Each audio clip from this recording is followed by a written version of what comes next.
Good evening. Our keynote speaker today is Shri Prafulla Ketkar, editor of the renowned nationalist magazine Organiser. To chair the session, we have Shri C.K. Suresh, founder director of Atma Foundation. As our keynote speaker for today's session, I am very honored to welcome Shri Prafulla Ketkar. He will be speaking to us on the opportunities and challenges for Atma Nirbhar Bharat. Thank you, Sangeeta. The challenges and opportunities with relation to the Atmanirbhar Bharat concept. And we have fortunately one of the best person who can dwell upon this issue. I invite Shri Prafulla Ketkar, editor of one of the senior most weeklies we have, nationalist weeklies we have. And Prafulla Ketkarji, welcome. Thank you, Sureshji, and all members of Atma Foundation team and dear friends. While for all practical reasons, we follow this Gregorian New Year, and while celebrating and entering into 2021. I just hope that we overcome the negativity and challenges posed by 2020 and we turn it into opportunities. And that's why I thought I should talk about the concept of Atmanirbhar Bharat and the challenges and opportunity while realizing this goal. It is true that this pandemic has uh, uh, accidentally brought this concept to the fore, and suddenly, while declaring a package during pandemic for economic revival, government of India uh, came up with this idea for various segments related to Atmanirbhar Bharat.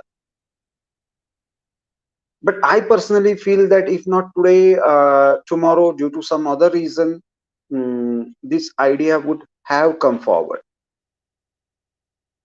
It was only a matter of time. It was always somewhere in the process of coming to the forefront, and world was looking forward to it. And therefore, while discussing the concept of Atmanirbhar Bharat, I will be speaking in three parts. One, of course, is my understanding of Atmanirbhar Bharat. Secondly, what are the challenges in realizing that ideal of Atmanirbhar Bharat? And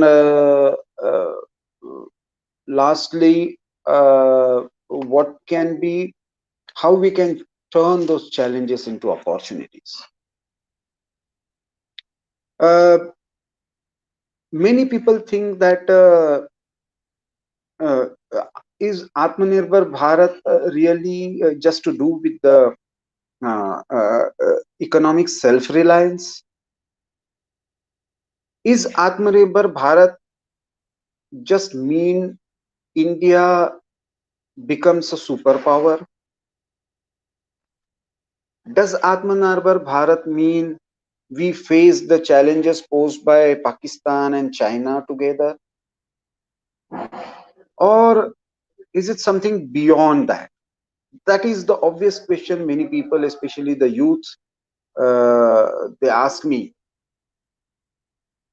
And I tell them one simple thing, that you just decode this word and you will get the right understanding of the concept. In this idea called Atma Nirbhar, Bharat. This Nirbharta, reliance, is just one part. Bharat is another part. But as we are discussing on the platform of Atma Foundation, this realizing this soul, Atma of Bharat, is very critical. And when you start thinking this way, that Bharat has to reinvent itself, reawaken itself on the edifice of its own soul, then you get a totally different perspective. See, till now, we have been talking about, okay, and I'm talking mainly about the post-independence period. Because in the pre-independence period, there was a totally different kind of debate about the idea of Swaraj, Swabhasha, Swadeshi. So realizing Swa, selfhood, was at the center of attaining Swaraj. And this was without any, ideological exception. If you take Gandhi's Hind Swaraj, it talks about the civilizational conflict and how we should save ourselves from the Western civilization, how we should realize our goals of independence on the basis of our own civilization. If you go to Gurudev Rabindranath Tagore, a known internationalist, but he has wonderfully articulated his views in a book called, later it came as a book, but originally as a speech, called Swadeshi Samaj. And there he talks about the autonomy of certain fields. You should not rely on state, you should not rely on government, the autonomy of society for performing certain role or certain goals or certain values, especially related to education, health, resource management, water, temple management. And he says this is the real hallmark of Swadeshi Samaj. We have to save it from the unnecessary state intervention. Then you come to Pandit Deendayal Upadhyay, the proponent of integral humanism. Comes from a different ideological background, but ultimately talks about the same kind of decentralization, decentralized resource management, understanding India's chiti. He used the specific word chiti, the soul. And on the basis of that, we should realize the ideal of Antyodaya and integral humanism. Then comes Manvendranath Roy, a classical communist who turned to radical humanist, but he in his radical democracy talks about the importance of Indian society, the values that Indian society stands for, and why classical Marxism cannot be implemented in India. A socialist person called Ramanur Lohiya, he comes from again a very different ideological perspective, but talks about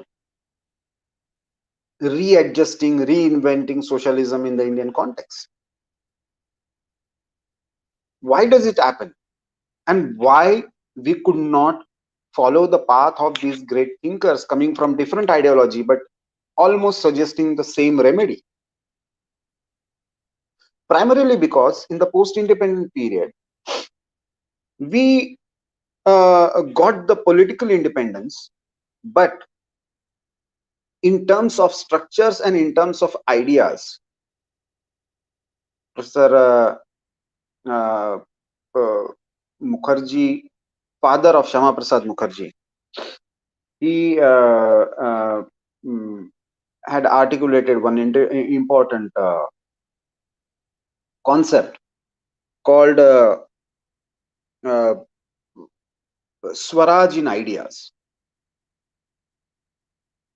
not ideas in Swaraj, Swaraj in ideas. Unless you have your own tools to understand the reality, to explain the reality, to decide the social, economic, political objectives of your society, you will always remain dependent even if you have abundant resources. Because the tools that you are using to realize your goal are foreign, are not yours, not linked to your social context. That is what exactly happened with our society. By 1954-55, we adopted socialism as a goal, and we believed that the state intervention, the state control, and more dependence on the state for each and everything is going to solve all the problems. Unfortunately, it didn't work out. Though we did remarkably well in certain walks of life, our social structures, and I would like to invoke Acharya Dharmpal here, a great Gandhian, who wrote a book called Beautiful Tree, where he explained with a original research from the British documents how our education system, how our governance structures, and our economic strength of wealth creation with equitable model was systematically crushed by the colonial state. And instead of going for that some kind of rethinking, some kind of introspection, we actually tried to follow the entire debate that was going on during the Cold War, whether capitalism or communism. Of course, we talked about democratic socialism, but we could not give a strong Indian edifice to the ideals of democracy. So more and more centralization became the feature of our planning and execution. Then came the 1990, USSR collapsed. The idea of communism got a very strong setback. And then suddenly, in the name of reforms, liberalization and globalization became the buzzwords. But still, it could not solve our problem of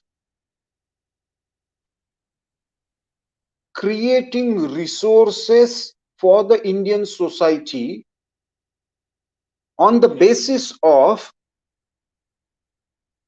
Indian ideals, ideals of Sarve Bhavantu Sukhina. And therefore, by the time this pandemic hit us, we saw that the foreign trade deficit, on the basis of which, because the entire import export thing was the idea behind this liberalization and globalization, we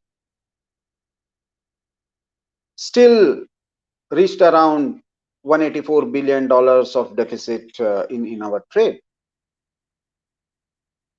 Simply because this idea of we cannot produce anything, we cannot give the best quality, we don't have enough innovation, the psyche of this colonized mind actually worked on us for such a long time that we stopped believing in the fact that till 16th or 17th century we were actually almost controlling 23 to 27% of global GDP. And that was not based on exploitation of anybody. That was not based on imposing our ideas on anybody. It was purely based on the beautiful mixture of localized resources and their globalized consortiums.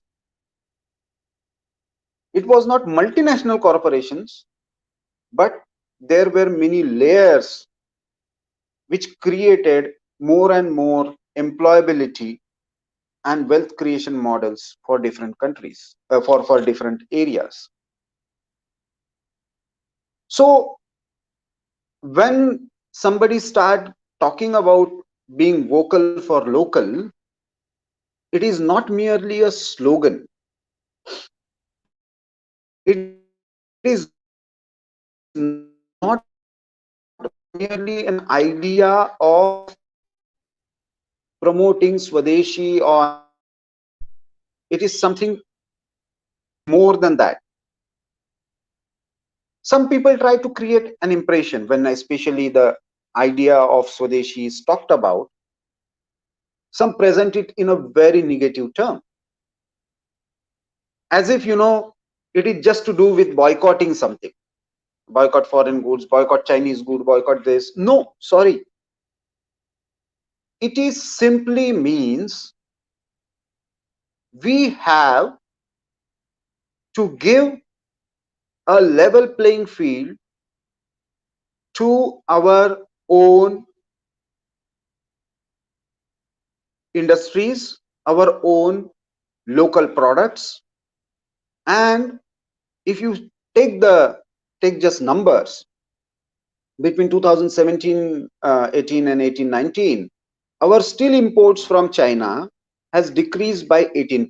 At one point, we were a very good in terms of and this fundamental thing that India is a poor country. Please try and understand the fundamental fact of life as far as Indian society is concerned. That as far as Angus Medicine writes about the global economy, and I'm talking more in terms of economy simply because that is the language many people understand today. But I want to go to the root cause of that economic malice. When the British arrived in India, they didn't come to civilize a barbaric society. They didn't come us because we were backward and poor, because they knew very well that this is a very highly advanced civilization that creates a lot of resources and wealth. And that is the reason they realized that if we control it, we can control Indian Ocean and the trade routes. So we were 25 to 20, 23 to 27% in terms of global GDP. When British left us, we were just 2%. So it is the British model that failed. But unfortunately, instead of questioning that and ideologically challenging those Western parameters, we simply uh, started imitating the Western models in one or the other way. Pharmaceutical industry is the classic example. The great debate that is going on between that has been going on between Ayurveda and we always thought integrated. We never thought that this versus that. And I'll come back to this problem. But we need to understand that in pharmaceutical industry, in last few months, not even years.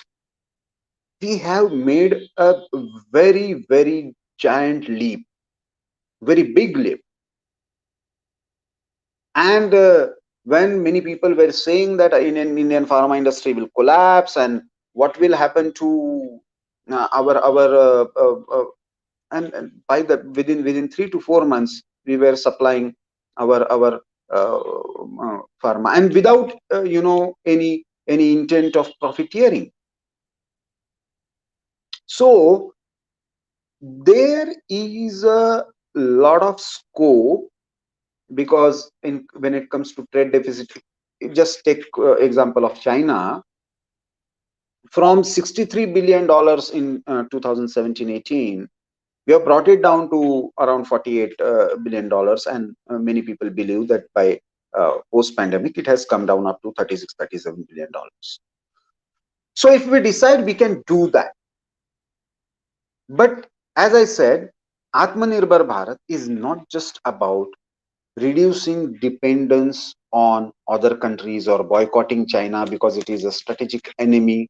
No, it is more about creating your own social architecture of wealth creation and wealth distribution based on your soul, your Atman.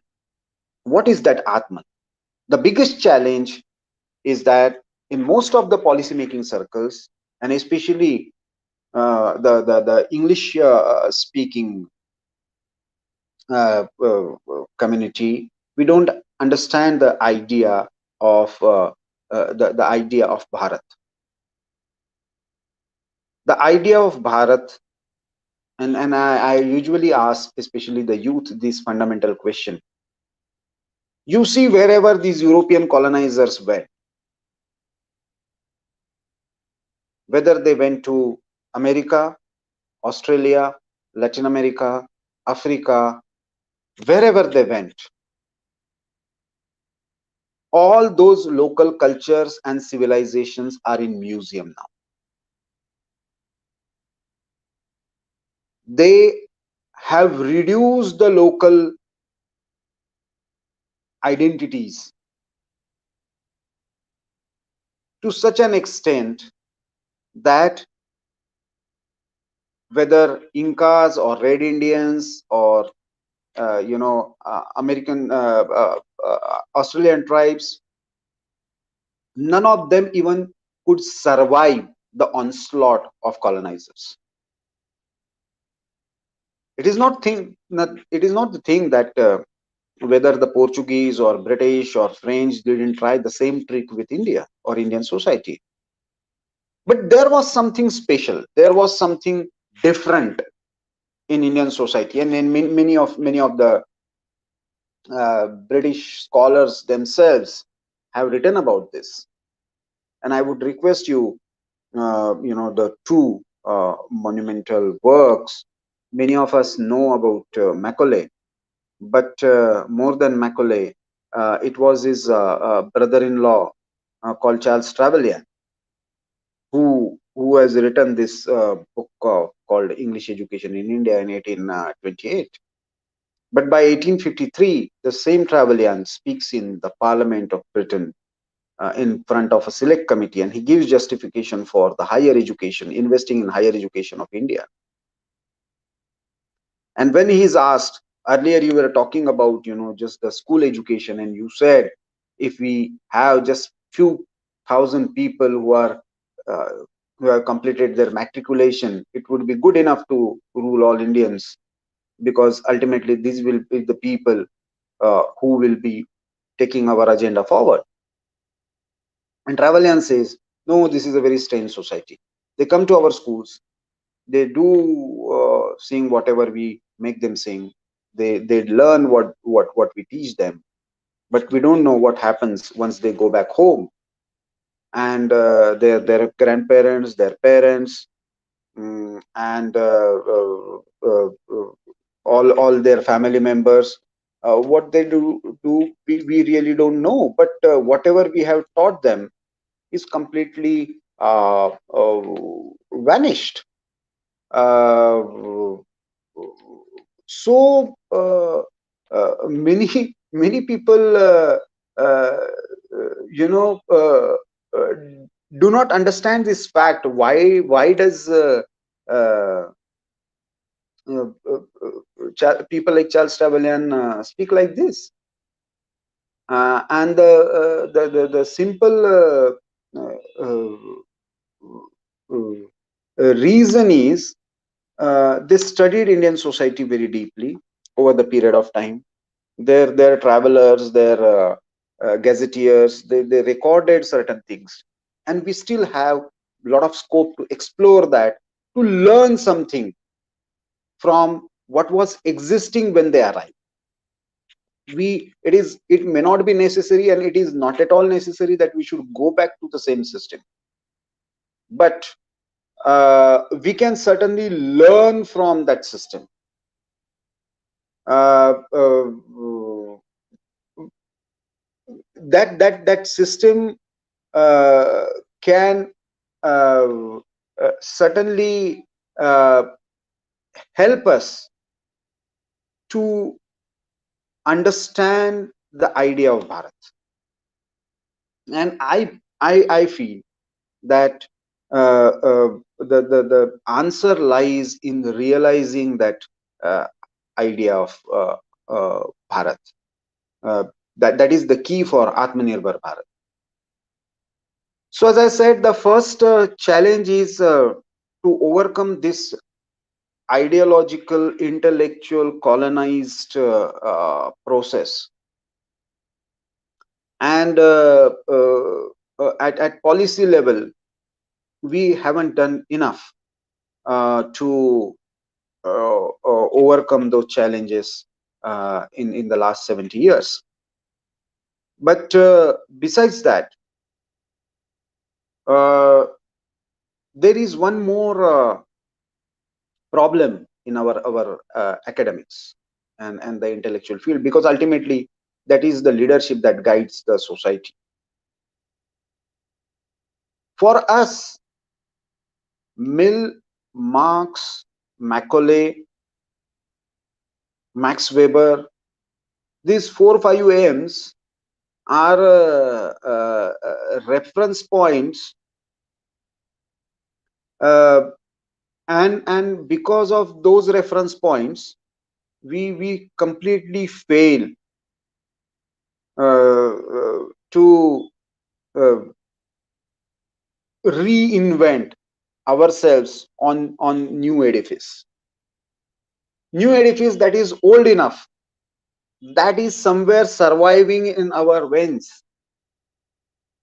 If somebody asks me which is the best model that is surviving, it is in Trichur, it is in Coimbatore, it is in Surat, it is in Muradabad of Uttar Pradesh. There you see the model where people who are based on locally available resources are making world class things and creating wealth for the entire society around.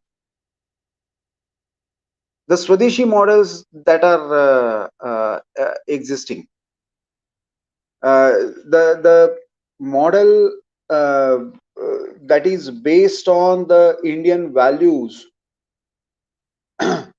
that is working, not the socialist or the uh, communist model that we were told are the only two options. So the big challenge is to overcome this without getting disconnected from the global uh, context, because the next challenge that is going to come is actually in data management. We are now online, we are discussing, we are organizing webinars, we are using various tools, instruments, but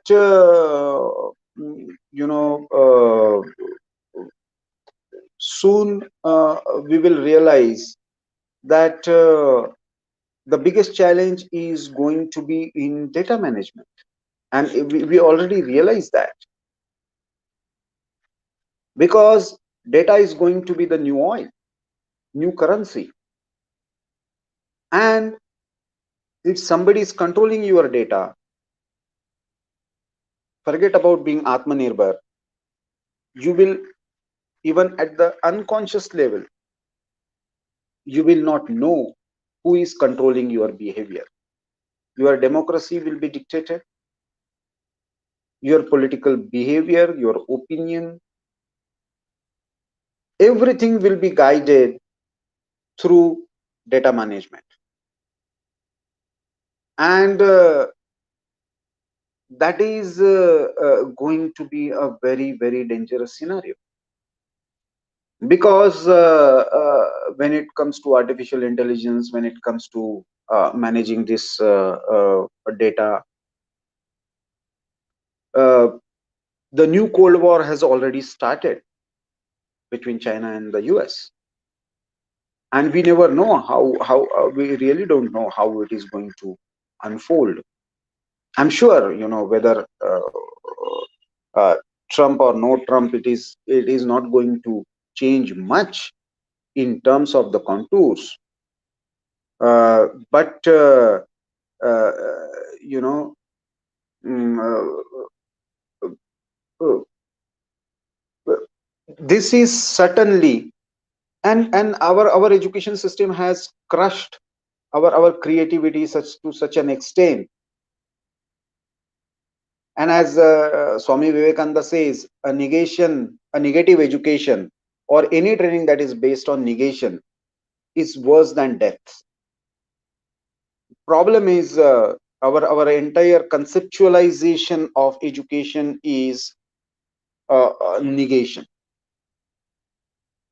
As he explains further, the child is taken to school, and the first thing he learns is that his father is a fool.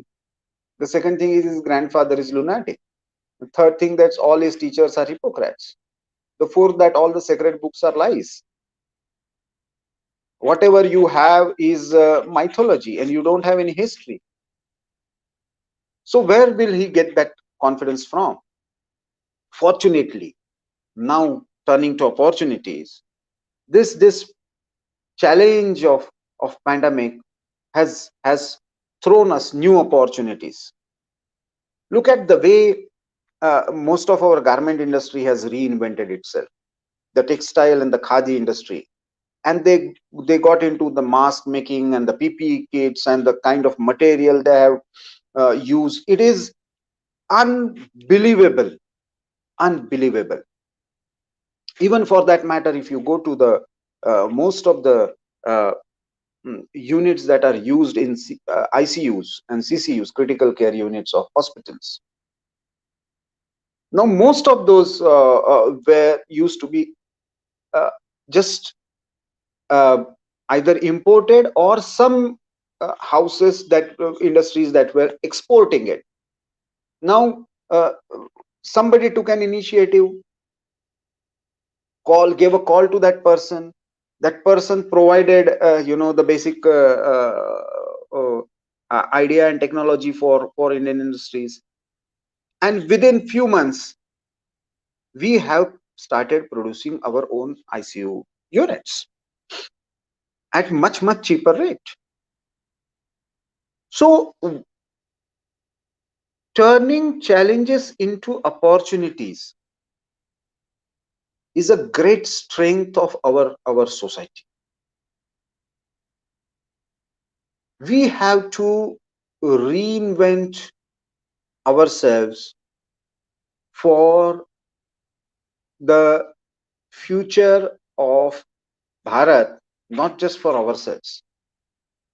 Because Bharat's war against Corona has been different from other nations. It has been unique.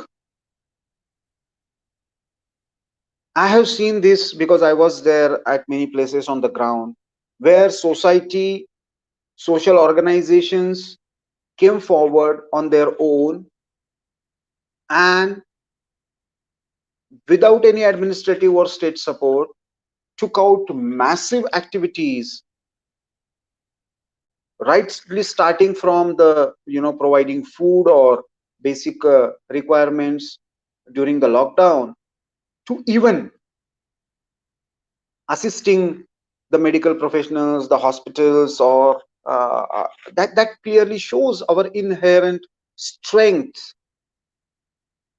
as a society that existed since time immemorial. State power is important for us, but for very limited purpose. The awakened people is the real source of Atmanirbharta. We need a society where we understand this idea of Bharat. And fortunately, now we are moving towards this concept where government is a facilitator, governance institutions are facilitators, society, social institutions, social structures have a larger role to play. We cherish this idea of integrated identity while celebrating diversity. Somebody will uh, every part of India celebrate their new year with different names at different times, but if you ask the philosophy behind it, everybody will give you the same explanation. In every part of India there are certain agricultural seasons and they have different names, of course based on the many uh, astrological and astronomical things.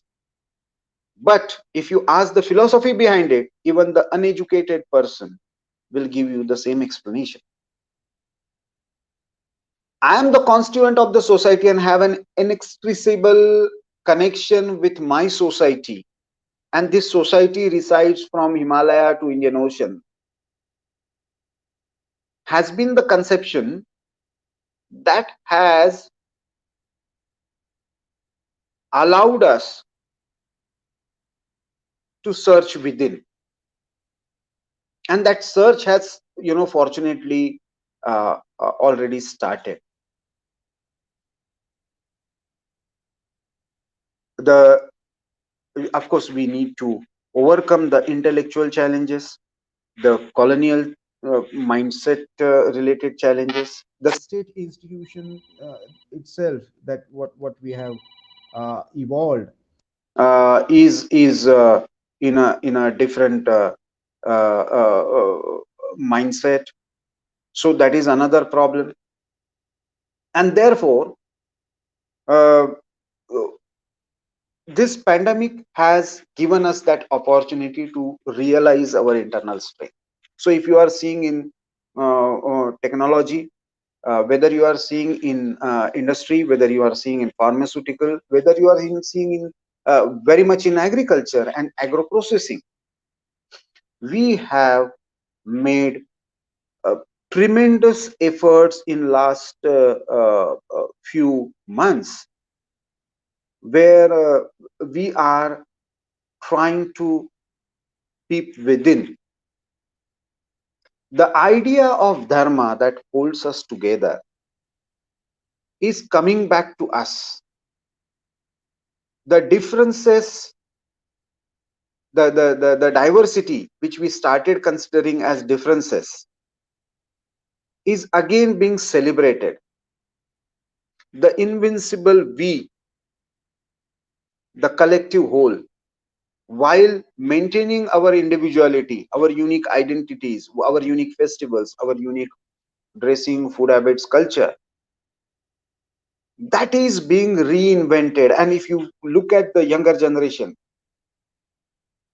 they are more looking for these challenges as opportunities.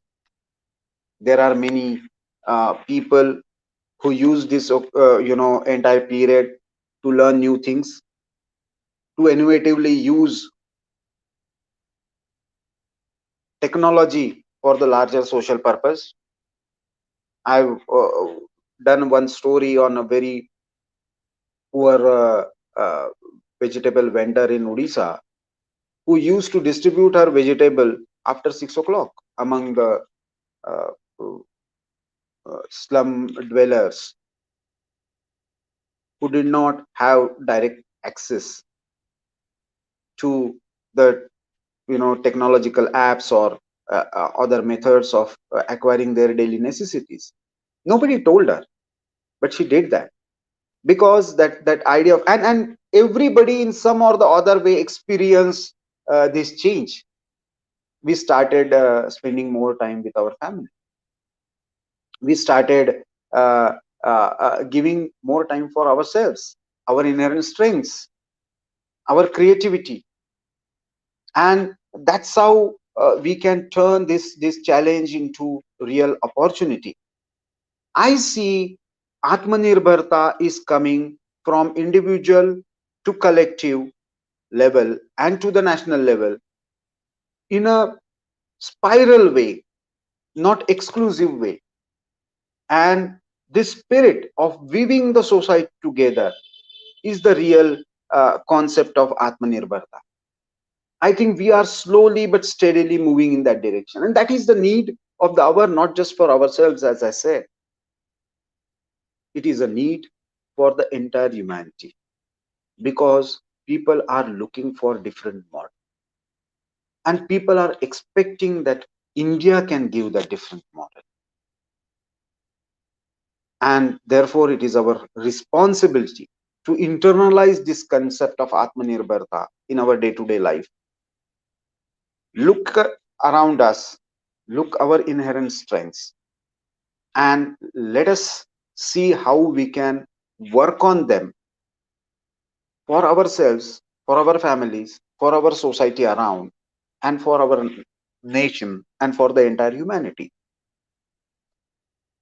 Atmanirbhar Bharat will not be exploitative. Atmanirbhar Bharat will not be destructive. Atmanirbhar Bharat will not be against anybody.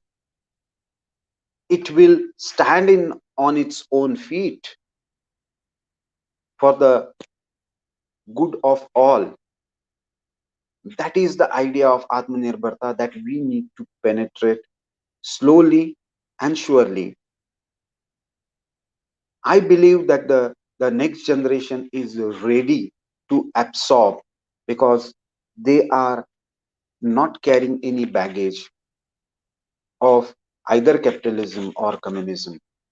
They are definitely looking at themselves and our society and Bharat at large with a very positive mindset. I believe that 2021 will bring new opportunities after going through many challenges in 2020. 2020 has already opened up some windows for such opportunities.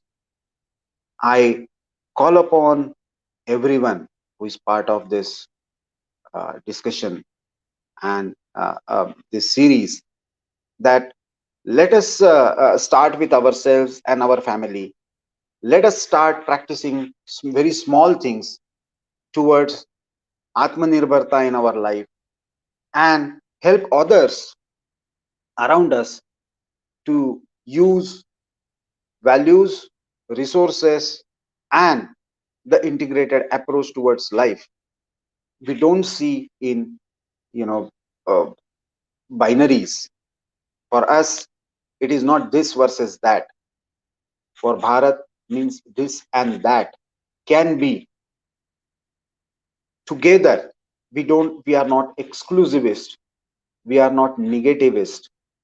Purely on the basis of positive understanding of Bharat, let us work together and build new idea of Bharat where we can create new opportunities for the future of Bharat and the future of humanity. I believe that the efforts taken through such webinars by Atma Foundation can certainly play a positive role in developing and experimenting on the idea of Atma Nirbhar Bharat.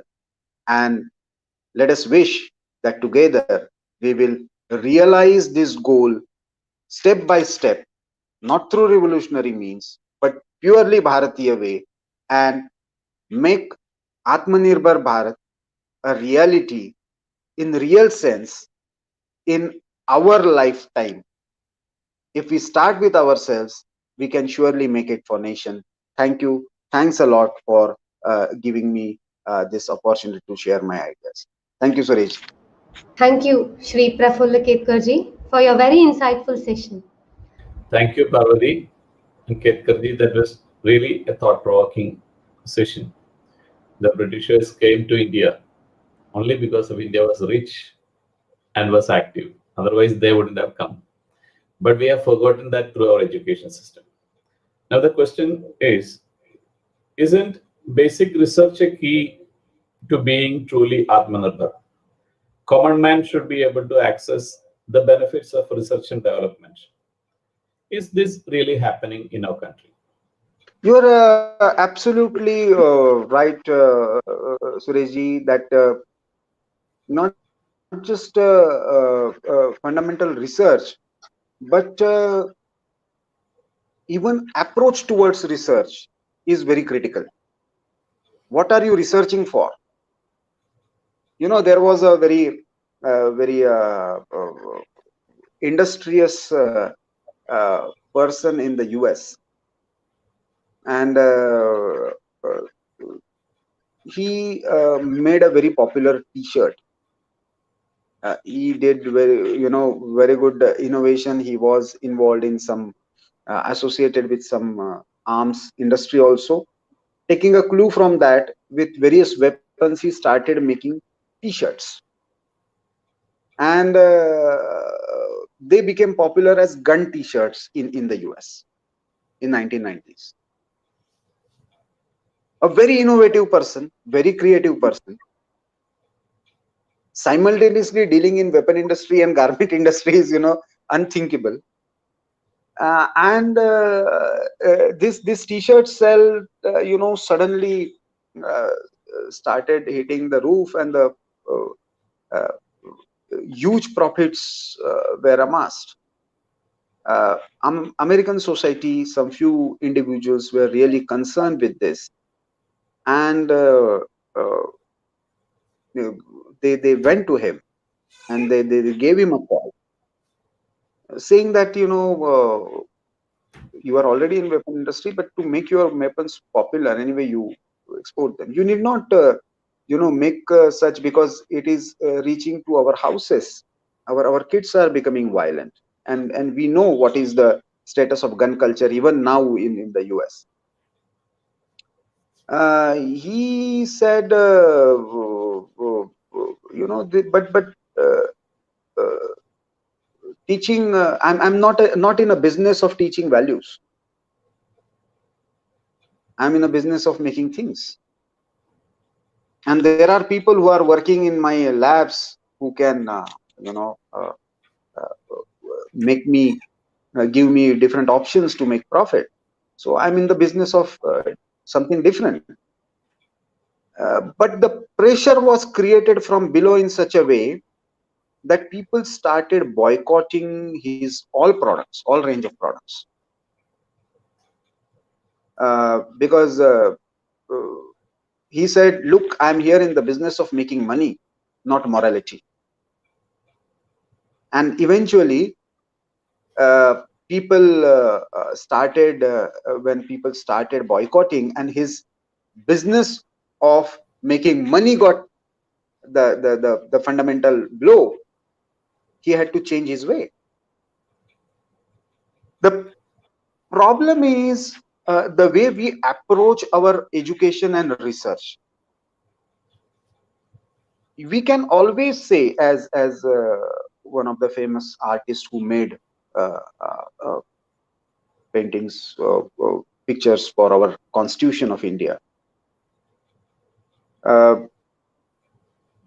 When he went to his guru, his guru said, "Let your Nandalal Bose." His guru said, "Let your life be meaningful." He used the word sarthak,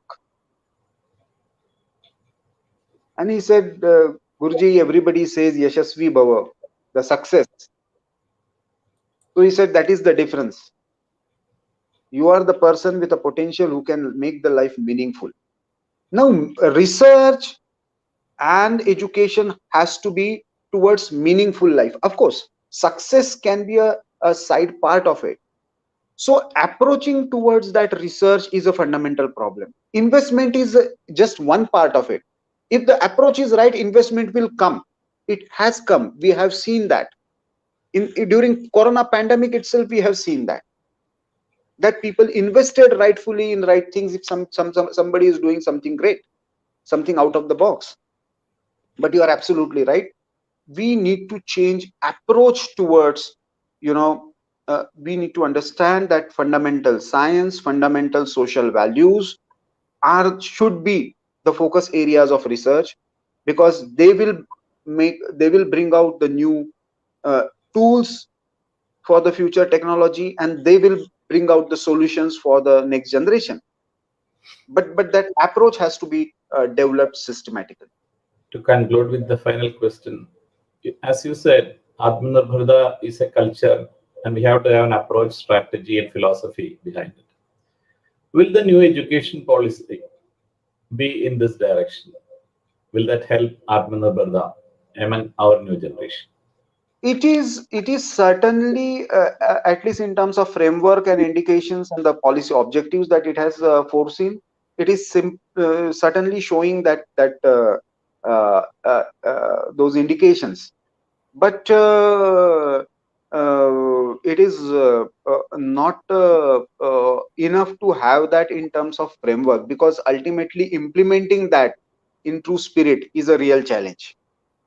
Because but the fundamental change is, earlier our educational policies never thought out of the box. This is the first national education policy. The national fundamentals and the national values, without breaking away from the existing education system, provides a lot of opportunity for flexibility, and that flexibility gives us scope for integrating a lot of modules and a lot of experimentation when it comes to Atmanirbhar Bharat. I think there various segments, because now unfortunately, unlike earlier thing where education was controlled by society, now the state controls the education, at least by and large, in terms of framework.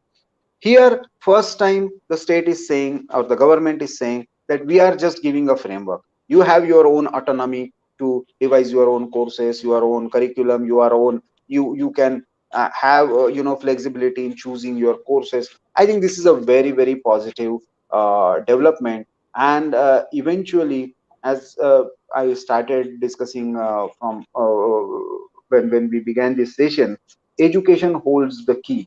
And therefore, I'm hopeful, and we have to be again vigilant. We have to make sure that this education policy is implemented in its true spirit in each and every corner of India, where there is autonomy in terms of content, but still there is certain regulation in terms of intent. So if these two things are achieved together, I think national education policy can make wonders, and take us in the direction of Atmanirbhar.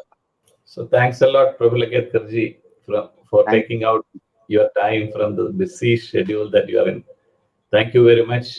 And let us Thank look ahead to the Atmanirbhar of Bharat. Thank you very much. Thank you once again, Shri Prafulla Ketkar ji, for that great session. With this, we conclude our session.